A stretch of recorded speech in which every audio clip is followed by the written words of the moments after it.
గీతం అన్నాడు. అంటే ఈ కీర్తన లిల్లీ రాగం మీద రాయబడిందంట. లిల్లీ రాగం మీద రాయబడింది కాబట్టి ప్రేమకు సంకేతంగా ఉన్న కీర్తన అని పైన హెడ్డింగ్లో మనం చూస్తాం. ఎవరు రాశారు ఈ కీర్తన అంటే మనకు అలవాట్లు పొరపాట్లు ఏంటంటే దావీదు అంటారు చాలామంది.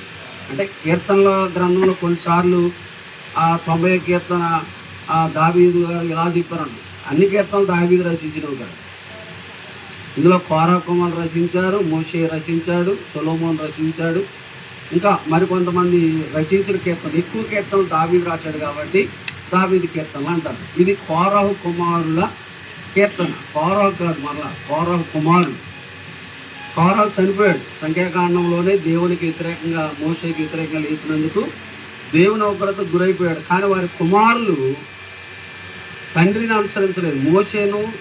మోషే వెంబడిస్తున్న దేవుని వెంబడించారు కాబట్టి వారు దేవుని కొరకు మంచి పనివారులాగా పరిచారకులుగా వారు ఉన్నారు. వారి ద్వారా దేవుడు అద్భుతమైన కీర్తనలు, ఎక్కువగా దేవుడు, మందిరం, పరిచర్య, ఈ 3 విషయాలు కోరహు కీర్తనలో మనం గమనిస్తాం. ఇక్కడ దేన్ని ఉద్దేశించి రాస్తున్నాడు అంటే 45వ అధ్యాయం 1వ వచనం చూడండి. ఒక దివ్యమైన సంగతితో నా హృదయం బహుగా ఉప్పొంగుచున్నది, నేను రాజును గూర్చి రచించిన దాన్ని పలికెదను అని చెప్పాడు. ఒక దివ్యమైన సంగతి. ఎలాంటిది ఆ సంగతి అంటే నా హృదయము బహుగా ఉప్పొంగిపోయే సంఘటన. నా హృదయము గొప్ప సంతోషంతో నింపబడిన సంఘటన ఏంటంటే బలశూరుడైన రాజు యొక్క వివాహ సందర్భం. బలశూరుడైన రాజు యొక్క వివాహ సందర్భం ఇది.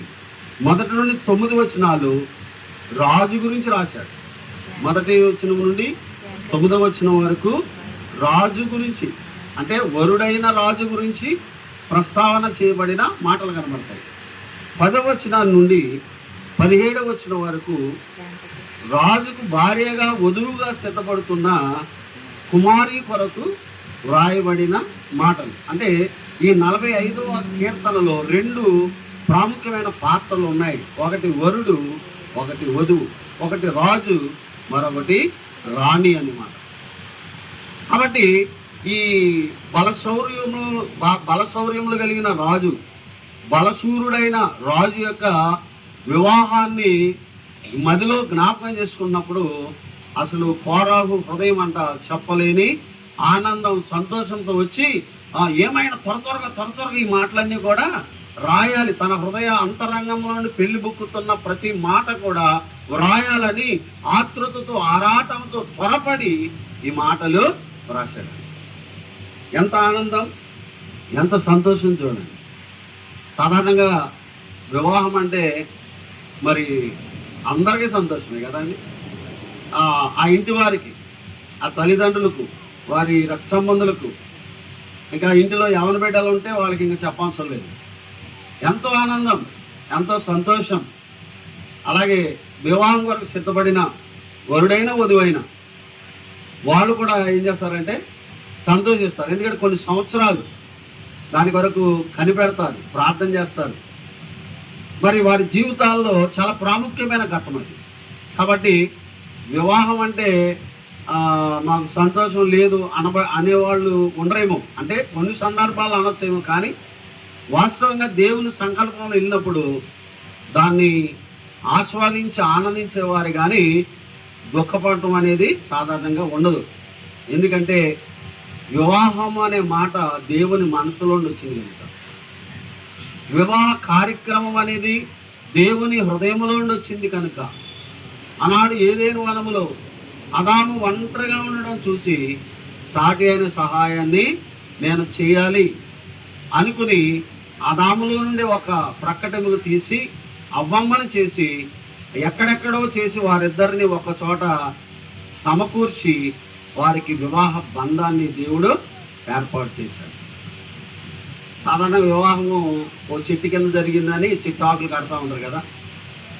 ఏ చెట్టు కింద జరిగింది పెళ్ళి మీరు చెప్పండి. సాధారణంగా పెళ్లి అంటే తోరణాలు కడతారు కదా, మామిడాకులు ఎందుకు కడతారు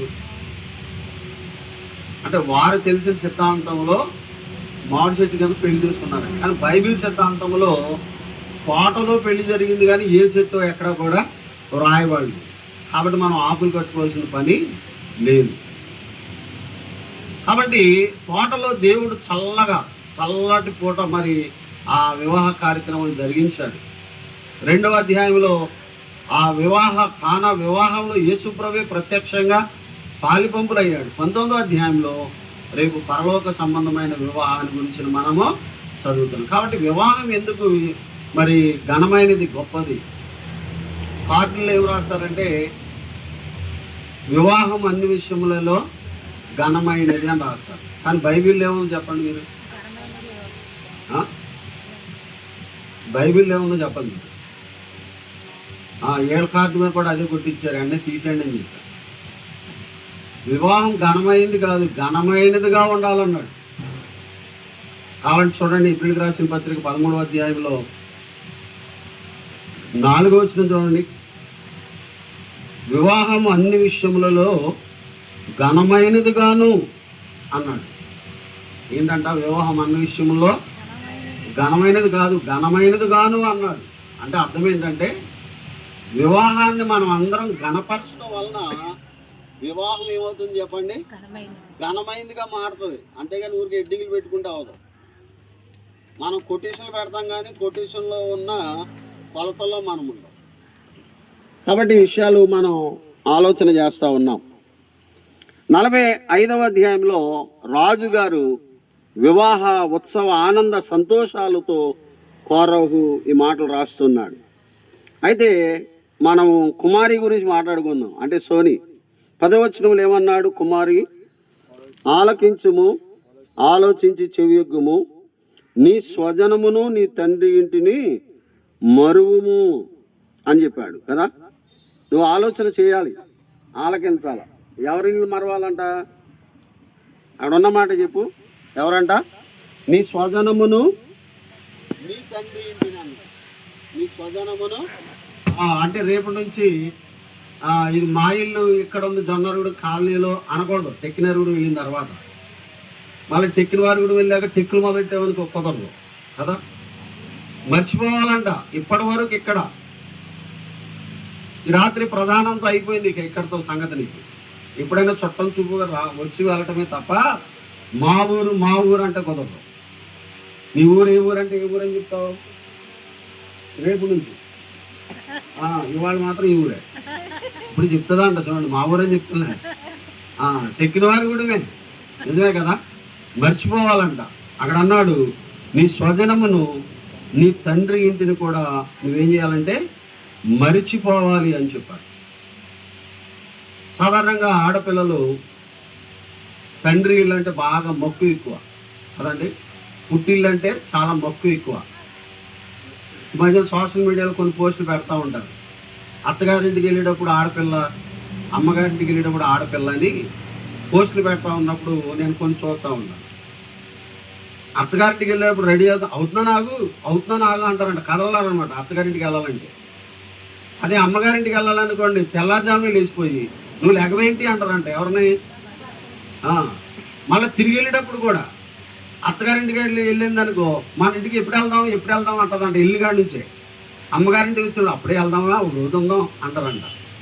కానీ రేపొద్దున ఎప్పుడైనా నీకు వివాహం అయిపోయిన తర్వాత ఇక్కడ ఉండకూడదు. ఎప్పుడన్నా వచ్చామా, ఒక పూట తిన్నామా, తెల్లారి వెళ్ళిపోయింది. ఏమండి, అలా నేర్చుకోవాలి ఆడపిల్లలు. అలా ఉన్నప్పుడు ఏమవుతుంది చెప్పండి, కుటుంబాల్లో సాధారణంగా కలతలు రావు. మీ అమ్మ మా అమ్మ అని ఎప్పుడైతే అంటారో ఒక బేట ఏర్పడుతుంది అనమాట. ఇక ఆ బేట పెద్ద బేటలు అయిపోతూ ఉంటాయి. దేవుని వాక్యం చెప్తుంది, ఇక నీవు ఇక్కడ దానవు కాదు, ఎక్కడ దానవు, టెక్కిన వారు కూడా సంబంధించిన దానివే. ఒకసారి మనం ఆదికాండంలో 24వ అధ్యాయానికి వెళ్తే చూడండి. 24వ అధ్యాయంలో రెబెక్కమ్మ గారు చక్కని మాదిరిని కనపరిచినట్లుగా మనం చూస్తూ ఉన్నాం. 58వ వచనం,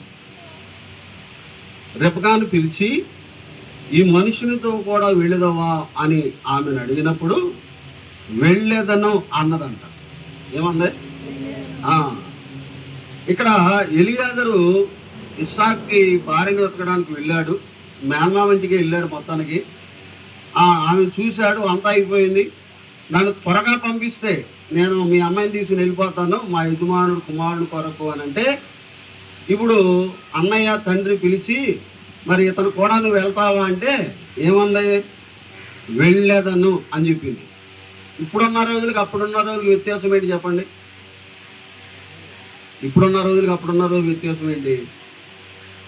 ఇప్పుడున్న రోజులు ఏంటంటే వాళ్ళు వచ్చి మనం చూసి మన ఇల్లుని చూసి మన వాటం చూస్తారు. మనం వెళ్ళి వాళ్ళ ఇల్లు వాళ్ళ వాటం వాళ్ళ స్థితులు చూస్తాము. మా అమ్మాయి ఇంట్లో బాగుంటుంది, పెద్ద ఇల్లే, బాగుంది, ఇల్లు కూడా పెద్దదే, చూసాం, బాగుంది అనుకుంటారు. కానీ రెపకమ్మ గారు కానీ లాబాను కానీ బెతుయేలు కానీ అబ్రహాం దగ్గరికి వెళ్ళారా? అబ్రహాం ఇల్లుని చూసారా? అసలు చాలా దూరం. ఈ టెక్నికల్ కూడా చాలా దగ్గర, అరగంటలో వెళ్ళిపోవచ్చు, వచ్చేయచ్చు. కానీ ఎంత దూరం ప్రయాణమో, ప్రయాణ వసతులు లేవు. ఒకవేళ అంతకు లేకపోయినా ఫోన్ చేసుకోవచ్చు, వీడియో కాల్ మాట్లాడుకోవచ్చు, రోజు గంట గంటకు చూసుకోవచ్చు. కానీ ఆ రోజుల్లో ఆ పరిస్థితులు లేవు. కానీ వెళ్ళేదవా అనగానే ఆమె ఏమంది చెప్పండి? వెళ్తాను. ఏమి మారు మాట మాట్లాడలే, ఒకే మాట చెప్పింది, నేను వెళ్తానని చెప్పింది. కారణం ఏంటి? కారణం ఏంటంటే నేను వెళ్ళే కుటుంబము ఒక భక్తి గల కుటుంబం.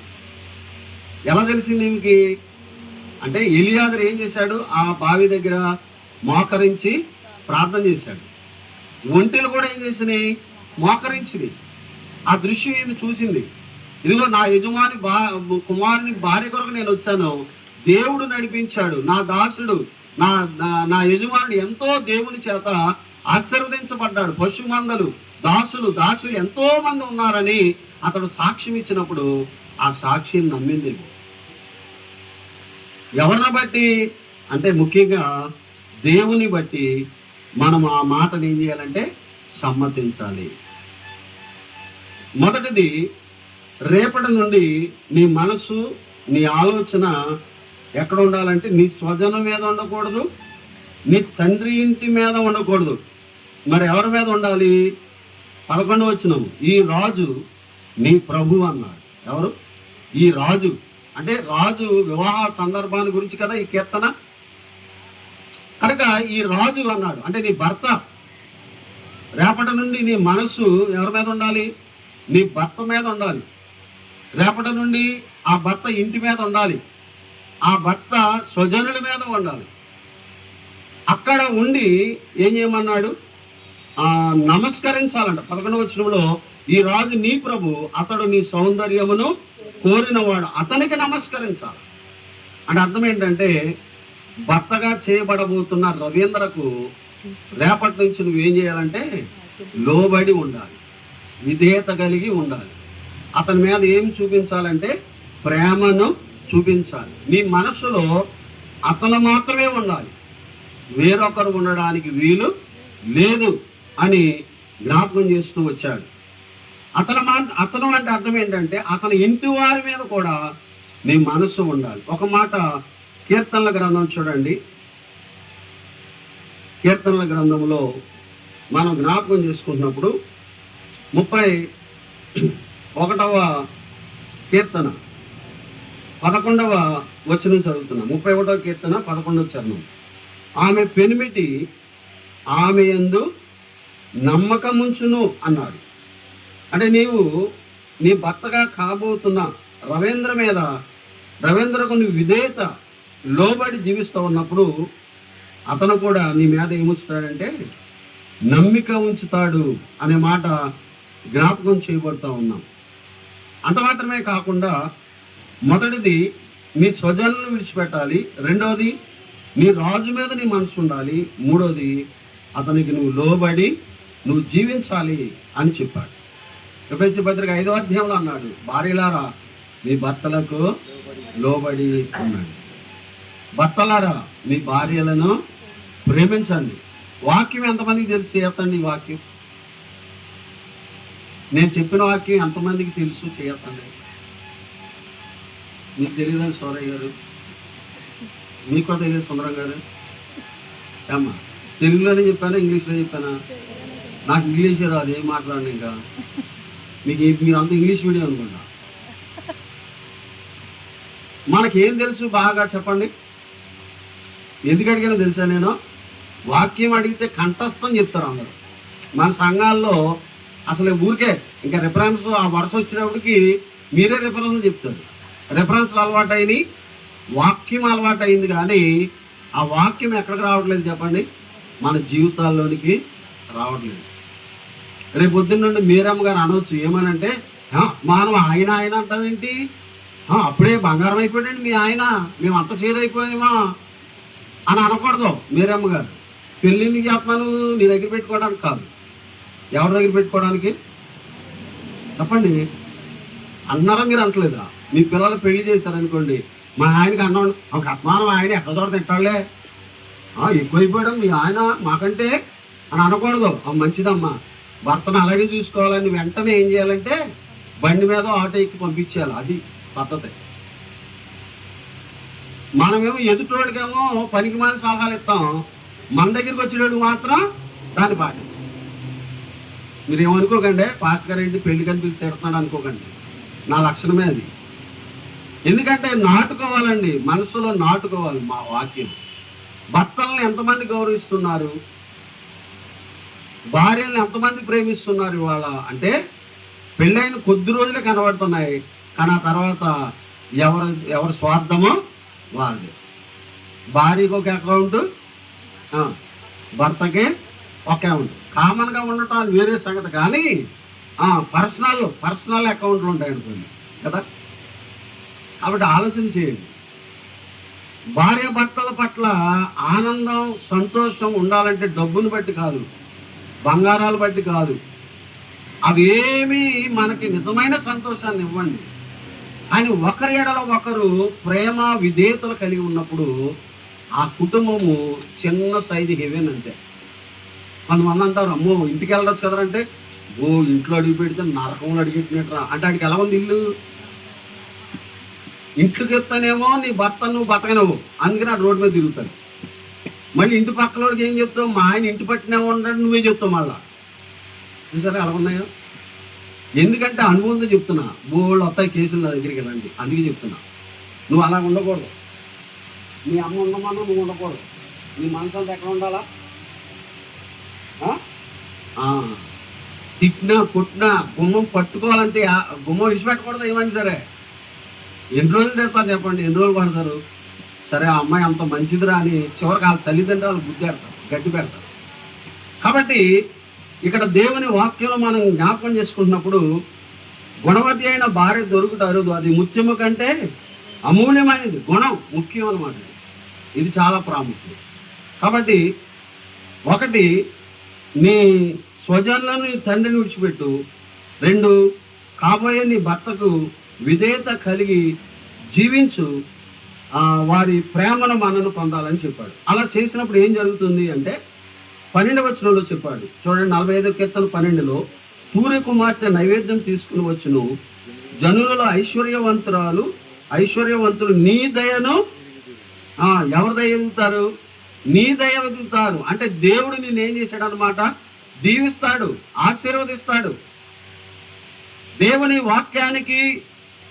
వాక్య చొప్పున విధేయత కలిగి జీవిస్తున్నప్పుడు దేవుడు నిశ్చయముగా నిన్ను, కాబోయే నీ కుటుంబాన్ని ఏం చేస్తాడు? బహుగా ఆశీర్వదిస్తాడు.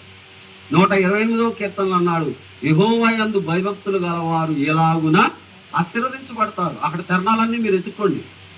భార్య ఎలాగ ఆశీర్వదించబడద్దు, బిడ్డలు ఎలాగ ఆశీర్వదించబడతారు, ఆ భర్త కష్టార్జితం ఎలాగ ఆశీర్వదించబడుతుందో, అసలు వారి భోజన పాలు ఎంత ఆనందంతో నిండిపోతుందో 128వ కీర్తనలో అద్భుతంగా రాస్తూ వచ్చాడు. ఎవరికి ఆనందం? దేవుని యందు భయభక్తులు కలిగి ఆ వాక్యము చొప్పున కుటుంబాలు, ఏ కుటుంబం అయితే కట్టబడుతుందో వారు దీవించబడతారు అని చెప్పాడు. అంత మాత్రమే కాకుండా కింద మనం జ్ఞాపకం చేసుకున్నప్పుడు 15వ వచనంలో 16వ వచనంలో 16వ వచనం, నీ పితరులకు ప్రతిగా నీకు కుమారులుందురు. ఏమిస్తాడు దేవుడు? మంచి సంతానం కూడా ఇస్తాడంట. నీ పితరులకు బదులుగా నీ కుమారులు ఇస్తారు. అంటే మంచి గర్భఫలాలు కూడా దేవుడు ఇస్తాడు. ఇంకా ముందుకెళ్ళి చెప్పాడు 16వ వచనంలోనే, భూమి అన్నంతటా నీ వారిని అధికారులుగా నియమించదవు, తరములన్నిటను నీ నామం జ్ఞాపకం ఉన్నట్లు నేను చేదును అనే మాట చెప్పాడు. అంటే దేవుని వాక్య ప్రకారంగా, దేవుని వాక్య విధానంలో ఏ కుటుంబం అయితే, ఏ భార్య అయితే, ఏ భర్త అయితే జీవిస్తాడో నిశ్చయముగా ఆ కుటుంబము ఏం చేయబడుతుంది చెప్పండి? ఆశీర్వదించబడుతుంది. రెబెకాను దీవించి పంపించారంట. ఏం చేసి పంపించారు? ఆ 4 మాటలు, ఆ మాటలు చెప్పి పంపించలేదు. నువ్వు 1000కు తల్లి వగుదుగాక అని మంచి ఆశీర్వాదముతో పంపించారంట. ఈ బిడ్డను కూడా మనం ఎలా పంపించాలి ఏమండి? మంచి ఆశీర్వాదం, మంచి దీవెనలు. ఆ బిడ్డ కుటుంబం చక్కగా కట్టబడి, ఆత్మీయంగా బలపరచబడి, వారు సంపూర్ణంగా దేవుని ఎరిగిన వాళ్ళు కాదు, అయినా నీ విశ్వాసాన్ని బట్టి, నీ భక్తిని బట్టి ఆ ఇంటి వారు యేసు ప్రభువుని, ఆయన ప్రేమను తెలుసుకుని, వారు అర్థం చేసుకుని, నిన్ను వెంబడించి వారు దేవుని సన్నిధికి వచ్చి ఆత్మీయంగా కూడా ఆ కుటుంబం ఏం చేయబడాలి? ఆశీర్వదించబడాలి. ఇలాంటి అద్భుతమైన స్థితి నీ జీవితంలో కలగాలంటే దేవునికి నువ్వు భయపడి, దేవునికి లోబడి నువ్వు జీవించాలని ఆలోచన చెప్తున్నాను దేవుని వాక్యం ద్వారా. అయితే ప్రియులారా, ఇది భౌతికంగా ఒక భార్యాభర్త గురించి రాయబడిన మాటలుగా ఉన్నాయి. కానీ వాస్తవానికి ఇది మన ప్రభు అయిన క్రీస్తు రాజు వారికి, అలాగే ఆయన స్వరక్తమిచ్చి సంపాదించిన సంఘానికి పోలికగా ఉన్నది. మన ప్రభు ఎవరు అంటే ఆయన రాజులకు రాజు, ప్రభువులకు ప్రభు. జకర్యా గ్రంథంలో అన్నాడు, సర్వలోకానికి ఆయన ఎవరంటే చెప్పండి? రారాజు అని చెప్పాడు. మనము నమ్ముకున్న యేసు ప్రభు రారాజు అయిన దేవుడు, రాజులకు రాజు అయిన దేవుడు, ఈ సర్వలోకానికే రాజు అయిన దేవుడు అంట. ఇది ఏ గీతం అని చెప్పండి? ప్రేమ గీతం అన్నాడు కదా. ఎవరిది ప్రేమ? మనుషుల ప్రేమ కాదు. ఎందుకంటే మనుషుల ప్రేమ చాలా కొంతకాలమే ఉంటుంది. మనుషుల ప్రేమ ఈరోజు నేను సోషల్ మీడియాలో ఒక న్యూస్ దాంట్లో విన్నాను, 120 రూపాయలకి భార్యని అమ్మేశాడు. ఎంతకు చెప్పండి? పెళ్లి చేసుకున్నప్పుడు ఏమని పెళ్లి చేసుకుంటారు? కష్టమైన, నష్టమైన, వ్యాధి అయినా, సుఖమైన, ఏదైనా నిన్ను విడవక, ఎడబోయక, మరి ఇంకెవరిని ఆశించక, నీతోనే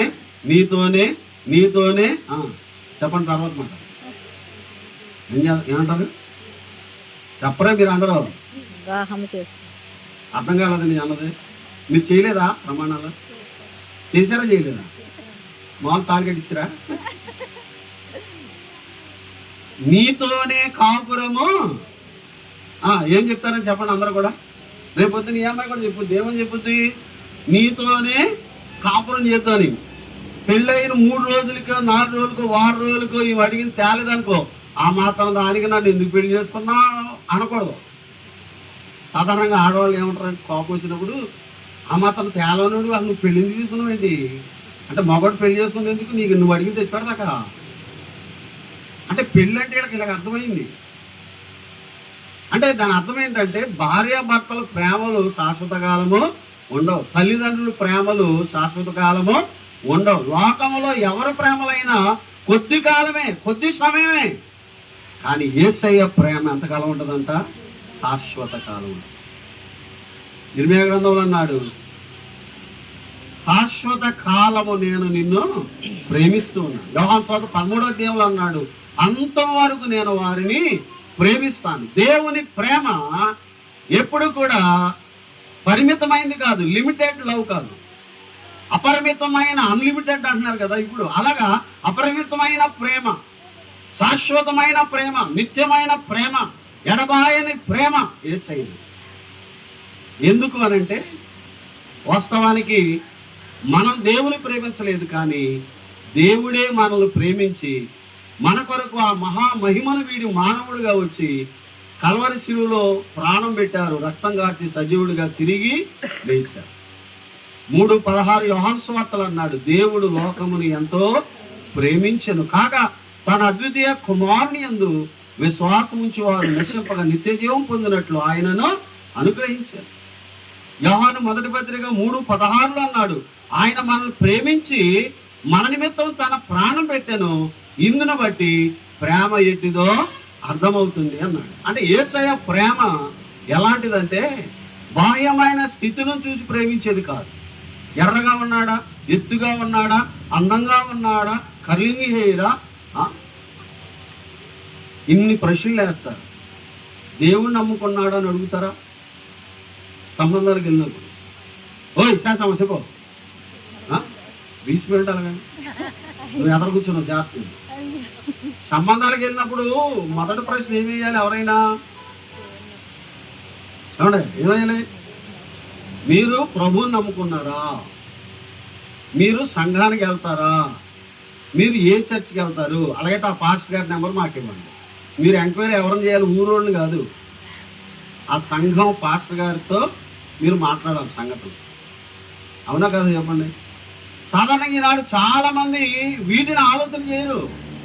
ఎర్రగున్నాడా, అందంగా ఉన్నాడా, పొడుగ్గా ఉన్నాడా, పొట్టుగా ఉన్నాడా, ధనవంతుడా, ఈ మాటలన్నీ ఇవి ఎన్ని శాశ్వత కాలం కాదు. అందం మోసకరం, సౌందర్యము వ్యర్థం అని మనకు తెలుసు, కానీ దాని కొరకు ఏర్పడతాం. ధనము శాశ్వత కాలం ఉండదు అంటాం, డబ్బు లేదంటానికి అంటారు. అంటే వీటిలో కూడా ప్రేమ ఉండదు. అంటే మనం పరిస్థితులను బట్టి ప్రేమిస్తాం, కానీ యేసు ప్రభు మనల్ని అలా ప్రేమించిన వాడు కాదు. రోమపత్రిక 5వ అధ్యాయంలో మనం శత్రువులుగా ఉండగా, విరోధులుగా ఉండగా, దూరస్తులుగా ఉండగా, ఇంకానూ పాపాత్ములమై ఉండగానే యేసయ్య మనల్ని ప్రేమించి మన కొరకు ఆయన ప్రాణాలు పెట్టాడండి. ఇలాంటి వాళ్ళు ఎవరున్నారండి ప్రపంచంలో? నిన్ను ప్రేమించి నీ కొరకు ప్రాణం పెట్టిన వాళ్ళు ఉన్నారా? ఒక ఇద్దరు జంట పెళ్ళయిందంట.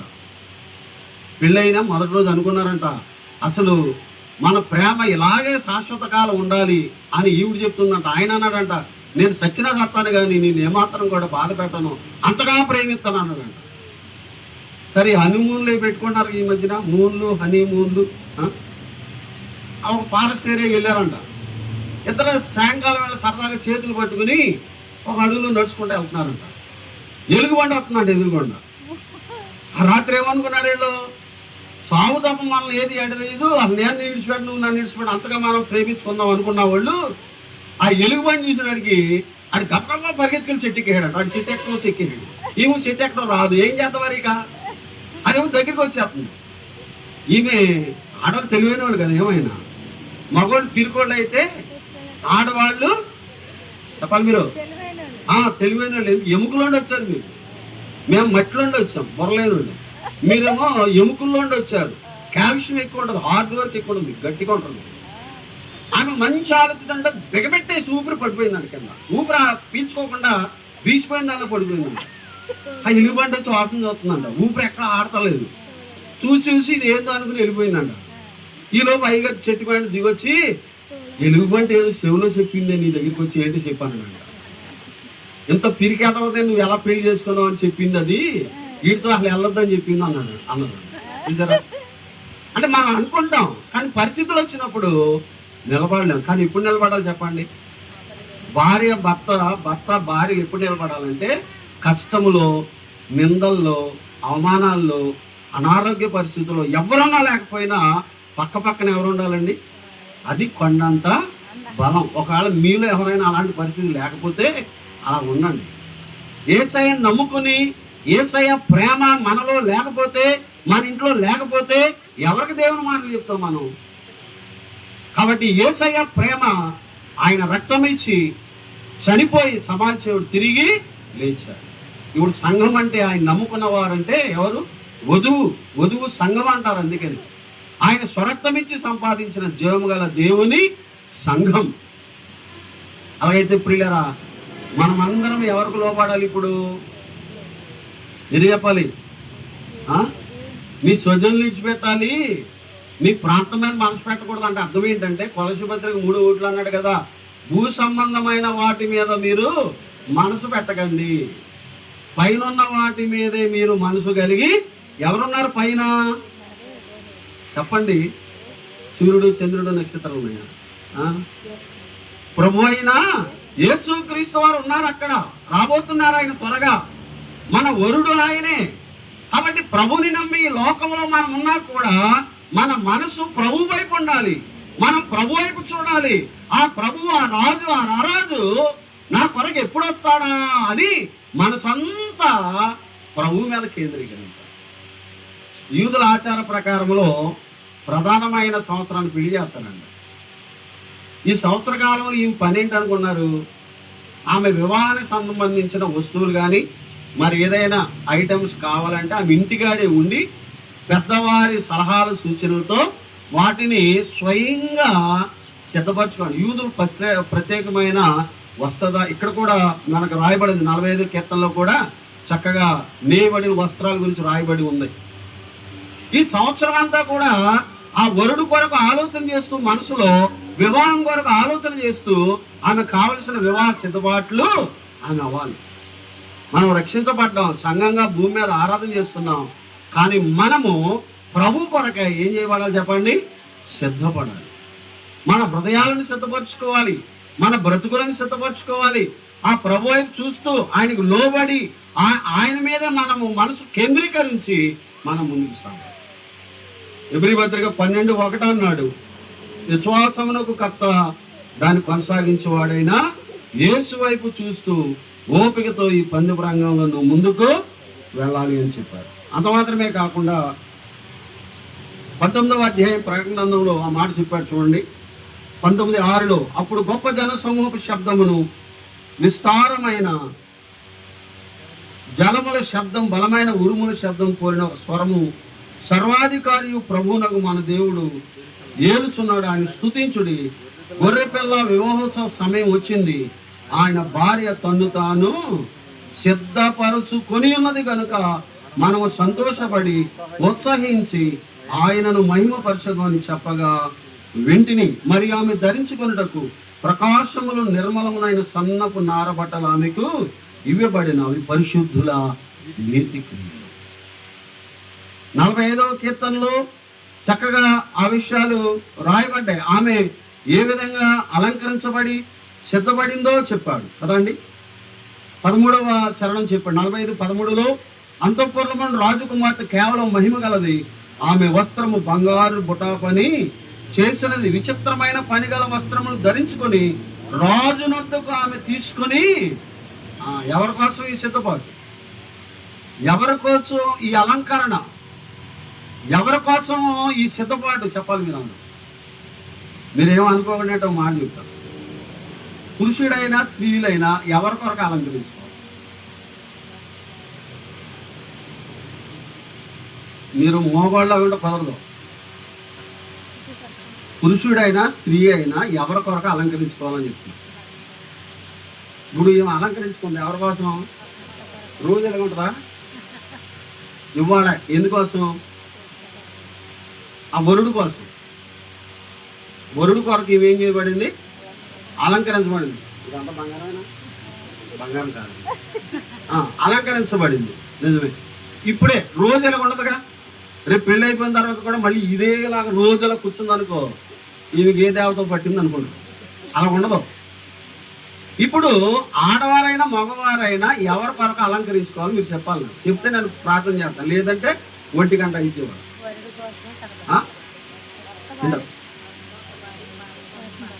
మాస్టర్ గారు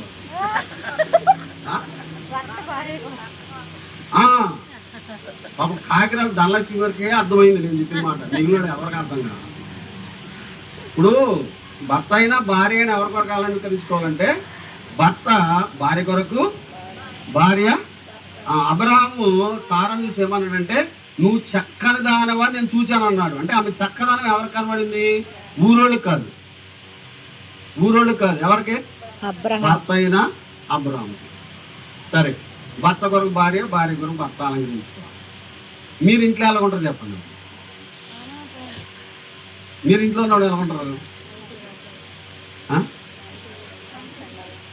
ఎలా ఉంటుంది చెప్పండి? ఓ నైట్ డ్రెస్ వేసుకుని పొద్దుత్వం అదే పామి, అదే పామి, అదే పామి, అదే పామి. ఎక్కడ తిరుగుతారు?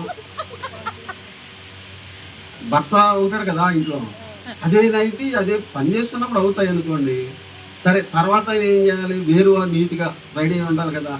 కానీ అలాగే ఉండి మళ్ళీ మంచి మీద పడతాం. మా భర్త అండి అసలు మా మొహం పట్టించుకోవడం అంత దూరం ఎందుకేముంటాడు నీ పక్కన. మరి బయటికి వెళ్ళినప్పుడు ఎలాగెళ్తావు నువ్వు? చెప్పు బయటికి వెళ్ళినప్పుడు ఎలాగెళ్తావు? మంచి డెకరేషన్, పువ్వులు గీవులు ఇక్కడ దాకా ఉంటాయి. ఏంటవి? ఇప్పుడు భర్త కొరక అలంకరణ ఊరి వారి కోసమా? నేను అంటాను, మీ భర్త ప్రేమ, నీ భార్య ప్రేమ పొందాలంటే ఇంట్లో శుభ్రంగా ఈ రోజు మీరు ఎలాగైతే వచ్చారో మీ పనులన్నీ అయిపోయినాక అలా రెడీ అయి కూర్చోండి. నీ భర్త వచ్చి నీకు ఐ లవ్ యూ చెప్పపోతాడు, నీ భార్య వచ్చి నీకు ఐ లవ్ యూ చెప్పకపోతే అడు. ఇంట్లోనేమో అలాగుంటారు, మసిగొడ్డ మొహాల్లాగా అలాగ ఉంటే, మొగడు కూడా అంతే సింపుల్ చుట్టూ వేసి తిరుగుతుండదు. అంటే ఒకరి అందం ఒకరికి మనము ప్రదర్శించాలండి. నేను చెప్పేది తప్పు కాదు. మనకి ఒకరి మీద ఒకరికి అభిమానం పెరగాలంటే అందాన్ని చూసాను కాదు, అలాగని మరీ ఎకారంగా ఉంటే ఎలా ఉంటుంది? భార్య భర్త నీ మొహం చూడటానికి అసహ్యంగా ఉంది అంటే ఎలా కుదురుతుంది? బయటికి వెళ్ళేటప్పుడు ఇంత అలంకారం చేసి వెళ్తావు, ఇంట్లోనేమో అలా ఉంటావు. మళ్ళీ నేమో నా భార్య నన్ను పట్టించుకోవద్దు, నా భర్త నన్ను పట్టించుకోండి. ఎందుకు పట్టించుకుంటాడు? నువ్వు భార్యలాగా ఉండు, భర్తలాగా ఉండు. బయటికి వెళ్ళినప్పుడు అలంకారం తగ్గించుకో. బయటికి వెళ్ళినప్పుడు అలంకరణ ఏం చేయాలండి? నువ్వు అలంకరించుకెళ్తే 10 మంది చూస్తారు, అలంకరణ లేకుండా వెళ్తే ఒకళ్ళిద్దరే చూస్తారు. అంటే ఎక్కువ శోధన ఎప్పుడు వచ్చింది నీకు చెప్పరా? ఒక ఆవిడంట జన్నండగా పూలు ఇట్టుకుని వెళ్ళిందంట, ఇక్కడ రాకెట్ ఇట్టిసిందంట పూలు. 3 బస్సులు కదా ఆర్టీసీ, మగవాళ్ళు అంటలేదు బస్సుల్లో. ఎవరు అన్నారు? ఇంకా మరి అత్మానం పుట్టింటికి ఫ్రీ టికెట్. చంద్రబాబు నాయుడు చెప్పారు కదా, అనౌన్స్మెంట్ చేశారు, ఇక నుంచి మీ అమ్మగారింటికి వెళ్తాకి మీరు భర్తలు డబ్బులు అడగాల్సలా. ఇంతకుముందు నెలకోసారి వెళ్ళేవాళ్ళు, ఇప్పుడు వారానికి ఒకసారి 2 రోజులు వెళ్ళి వచ్చాడు, మీ ఆయనకి అన్నం పెట్టకపోయినా పర్లేదని అనౌన్స్మెంట్ చేసి చక్కగా. నిజమేనా? అలాగే వేసుకుని అంట వెళ్ళిపోయి ఆడోళ్ళు ఎక్కడెత్తలేదంట, ఏమో గుంజుకులాడుతుంది. ఈలోపు వెనకాల నుండి ఇప్పుడు ఆంబోతులు వదిలేరు కదా ఊళ్ళు, ఆవులు పచ్చగా బాగా కనబడుతుంది. ఇప్పుడు ఎక్కడ చెట్లు కనబడతలేదు కదా, ఈ తల పెద్ద చెట్లా కనబడిందేమో, ఇలా పట్టుకుందంట. పట్టుకున్నాడికి ఇవి గుంజుకుంటుంది కదా ఎక్కడానికని, ఆ గుత్తు కూడా వచ్చేసిందంట. తీరా ఏంటంటే ఇంత ఉందన్నమాట ఆడు జుట్టు, దానికేమో ఇంత బారు సవరం వేసి 5 మూరలు పూలెట్టి ఆడికి వెళ్ళిందంట. ఇప్పుడు చూడండి ఎలా ఉంటుంది ఈ పరిస్థితి. సిగ్గుతో తలంచుకుని ఇంకా అనుకుంటుంది జీవితంలో ఇంకెప్పుడు సవరం వేసుకోకూడదు, పూలు కూడా పెట్టుకోకూడదు. అందుకే మన వాళ్ళు అంటారు సవరం అయితే కానీ అన్నారా? మీరు ఎవరు పెట్టుకోరు, మీరు అందరూ చాలా మంచివాళ్ళు, మన నాకు చాలా సంతోషం. అంటే ఎందుకు ఈ మాటలు చెప్తున్నానంటే, మన అలంకరణ మన ఇంటిలో మన వారి దగ్గర మాత్రమే ప్రదర్శించాలి. నీ చక్కదనం, నీ సౌందర్యం, నీ అందం, నీ భర్త, నీ భార్య. అలాగే సంఘము ఎవరి కొరకు అలంకరించుకోవాలి? ప్రభు కొరకు. ఈ అలంకరణ కాదు, ఆత్మ సంబంధమైన అలంకరణ. అదే పరిశుద్ధుల నీతి క్రియలు అని చెప్పాడు. ఈ లోకంలో మనం బ్రతుకుతున్నప్పుడు పవిత్రంగా, పరిశుద్ధంగా, నీతిగా, భక్తిగా, యథార్థంగా ప్రభు కొరకు జీవించాలి. అది ప్రభు వస్తే, ఆయన పిలిస్తే మనం అందరం కూడా వధువు సంఘంగా ఎవరిని ఎదుర్కొంటాం? మన ప్రభువుని ఎదుర్కొంటాం. మేఘమండలం మీద 7 ఏళ్ల కాలంలో వివాహ సందర్భంగా ప్రభుతో ఉంటాం, ఆనందిస్తాం. తర్వాత సదాకాలం ప్రభుతోనే ఉంటాం. గొప్ప భాగ్యం, గొప్ప ధన్యత. ఈ వివాహ కార్యక్రమంలో మీరుంటాం సంతోషమే, కానీ రేపొద్దున జరగబోయే ఆ వివాహంలో ఉండటం అన్నిటికంటే ముఖ్యమైనది. ఇక్కడికి రావచ్చు రాకపోవచ్చు పెద్ద విషయం కాదు, కానీ అక్కడికి రాకపోయిన వారు వేరే చోటకి వెళ్ళాలి. అది అగ్నిగుండం. క్రీస్తు ప్రభుని ఎదుర్కొని వారు, క్రీస్తు ప్రభుని అంగీకరించిన వారు, క్రీస్తు కొరకు బ్రతకిన వారు, వారి పాపం విషయంలో పవిత్రత కలిగిన వారు, ప్రతి వారు కూడా ఎక్కడికి వెళ్తారు? అగ్నిగంధకలతం మండే గుండంలో వెళ్తారు. కానీ క్రీస్తు రక్తంలో కడగబడి, ఆయన కొరకు సిద్ధపడి, ఆయన కొరకు అలంకరించబడి, ఆయన పిలుపు ఉన్నవారు ప్రభు దగ్గరికి వెళ్తారు. అక్కడ ఎంత ఆనందం, ఎంత సంతోషం, ఎంత సమృద్ధి ఆ ప్రభు సన్నిధిలో మనం ఆనందిస్తామండి. ఈ వివాహాలన్నీ ఎక్కడ దారితీస్తున్నాయంటే, ఆ పరలోక వివాహంతో అసలు ఈ వివాహ వ్యవస్థ ఏమైపోతుంది చెప్పండి? భూమి మీద రద్దయిపోతుంది. కాబట్టి ఈ వివాహము ఘనమైనదిగా ఎందుకు ఉండాలంటే ఇది క్రీస్తు ప్రభు పరిశుద్ధ వివాహంతో ముడిపడి ఉంది. కాబట్టి ఈ వివాహ కార్యక్రమాన్ని మనం అందరం కూడా ఘనపరచాలి. కాబట్టి ఆత్మీయంగా మనం ప్రభువుని ఎరగాలి, ఆ రాజుకి విధేయత కలిగి ఉండాలి, ఆ రాజు కొరకు అలంకరించుకోవాలి. మరి ఆ రాజు మాట చొప్పున మనం జీవించి మనం ముందుకు సాగినప్పుడు ఆ ఆశీర్వాదాలన్నీ కూడా దేవుడు మనకి మన కుటుంబాలకి ఇస్తాడు. ఇక చూడండి, తర్వాత నీ కుమారులు యుద్ధము చేస్తారని చెప్పాడు. 19వ అధ్యాయంలో వివాహ కార్యక్రమం అయిపోయిన తర్వాత ఆ రాజు ఏం చేస్తారని చెప్పి రాస్తూ వచ్చాడు, యుద్ధము చేస్తాడు. అంటే దావీదు సంతానమై ఉన్న క్రీస్తు రాబోయే రారాజుగా ప్రపంచంతో యుద్ధం చేసి ఆయనే ప్రపంచానికి రాజుగా ఉండబోతున్నాడని ఎవరికి అర్థమైంది? ముందుగా కోరహు కుమారులకు అర్థమై ప్రవచన రూపకంగా ఆ సంగతులు రాశాడు. ఇప్పుడు ప్రస్తుత పరిస్థితులు అలాగే ఉన్నాయి. ఇజ్రాయేల్, ఇరాన్, అమెరికా భారీ యుద్ధ మేఘాలు అలుముకున్నాయి, ప్రపంచానికి అంటుకుంటా ఉన్నాయి. ఇజ్రాయేల్ ఇప్పటిదాకా కొంత నష్టం అయితే జరగలేదు, ఈసారి కొంత నష్టం జరిగింది. కొన్ని వీడియోలు పెడుతున్నారు, ఏమంటే వాళ్ళందరూ మోకరించి మెస్సియా రా అని ఏం చేస్తున్నారు చెప్పండి, ప్రార్థన. ప్రభు వచ్చేస్తాడు అంటే వాళ్ళు ప్రార్థన చేస్తున్నారంటే వాళ్ళ కొరకు భూమి మీదకి రాకముందే ఎవరి కోసం రావాలి? ఆయన సంఘం కోసము రావాలి. 7 ఏళ్ళు తర్వాత సంఘం ఎత్తబడి 7 ఏళ్ళ తర్వాతనే ఇశ్రాయేలు ప్రజల కోసం ఆయన భూమి మీదకి వస్తాడు. అంటే రాకడకు మనం చాలా దగ్గరగా ఉన్నాం. సమయం చాలా కొంచెమే ఉంది. ఈ రోజైతే రేపు అయిపోద్ది, ఈ టైంకి పెళ్ళి అయిపోద్ది. మనం కూడా క్రీస్తు శిలువ రక్తములో ప్రదానం చేయబడ్డాం సంఘముగా. ఆ వివాహం కొరకు ఎదురు చూస్తున్నాం, అది కూడా చాలా దగ్గరలో ఉంది. ఇంకా నమ్మని వారు ఎవరైనా నమ్ముకోండి. నమ్ముకున్నారా? నమ్మకంగా ఉండండి, లోకం వైపు చూడకండి, లోక విధానాల కొరకు కనిపెట్టకండి, లోక ఘనతల కొరకు ఆశపడకండి.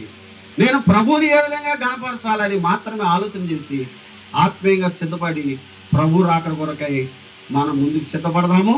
అలాగే సోనీ కూడా మరి ప్రదానం చేయబడిన తర్వాత మరి ఎక్కిన వారి కూడా వెళ్ళాలి. రేపు వివాహ కార్యక్రమం జరగాలి కనుక ఆ బిడ్డ కూడా మరి దేవుని వాక్యానుసారంగా నీ స్వజనుల మీద మనసు లేదని మొత్తం ఇడిచిపెట్టామని కాదు. అర్థమైనా? పెళ్ళాక పాస్టర్ గారు చెప్పావు కానీ నువ్వు ఎందుకు వచ్చావా మా ఇంటికి అనకూడదు మీ అమ్మని. మళ్ళీ ఇలాగ అర్థం చేసుకున్నారు, వాక్యం సరిగా అర్థం కావట్లేదు జనాలకి. ఏమన్నాడు? పాస్టర్ గారు చెప్పారు కదా. నేను చెప్పింది అలా కాదు, రావటం పోవటమే కానీ నేను అక్కడే ఉంటాను అనకూడదు నీ భర్త అన్నారు. అది చెప్పింది. అదేవిధంగా నీ భర్తకు నువ్వేం చేయాలి? విధేయత కలిగి ఉండాలి. ఆత్మీయంగా అతను కూడా బలపరచడం ప్రయత్నము చేయాలి. నువ్వు ఆత్మీయ సౌందర్యాన్ని కలిగి ఉండాలి. అప్పుడు నిన్ను దేవుడు ఏం చేస్తాడు? బహుగా ఆశీర్వదిస్తాడు. గర్భఫలాలతో భూ సంబంధమైన ఆశీర్వాదాలు కూడా దేవునికి సమృద్ధిగా అనుగ్రహిస్తాడు. అలా చేరువచ్చిన మనం కూడా ఆత్మీయంగా అర్థం చేసుకుని మన వరుడైన క్రీస్తు కొరకు ఎదురు చూస్తూ ఆయన కొరకు ఆయన ఆత్మీయ సిద్ధపాటుతో మనం ఉండి ఆ పిలుపు కొరకు మనం కనిపెడుతూ పవిత్రమైన భక్తి జీవితాన్ని చేద్దాం. దేవుడి మాటలు మనందరి కొరకై దీవించి ఆశీర్వదించును గాక. ఆమేన్.